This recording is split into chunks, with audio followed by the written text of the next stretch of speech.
So now we've looked at what local model can do, how to install it, when to use it.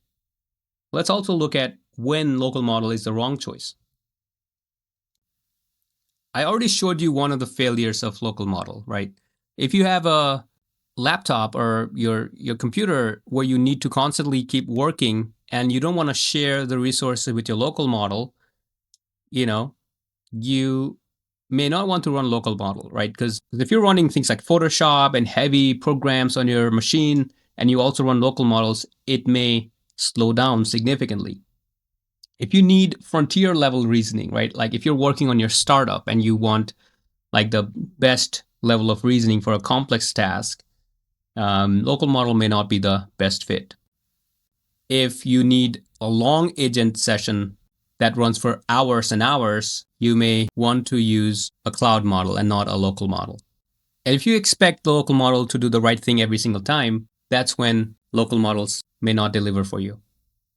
But the grown-up setup, as I like to call it, is easy task. They can stay local, right? Like creating a simple website, things like that. You can use local models for it. But the tough jobs, the tough tasks, you can route them to a cloud model.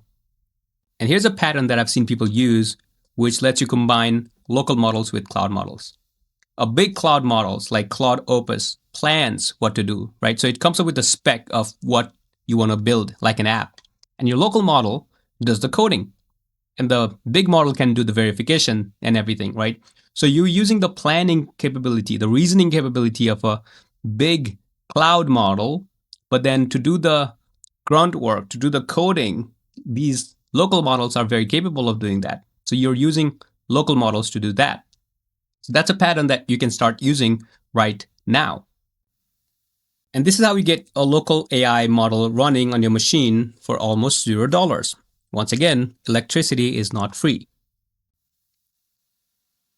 And just like text models that I showed you, you can also download image models.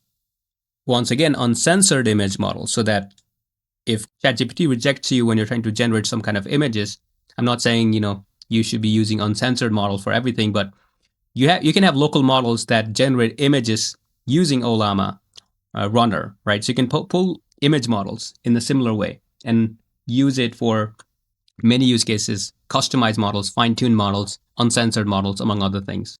So I hope this was useful to you. I'll see you in another lesson.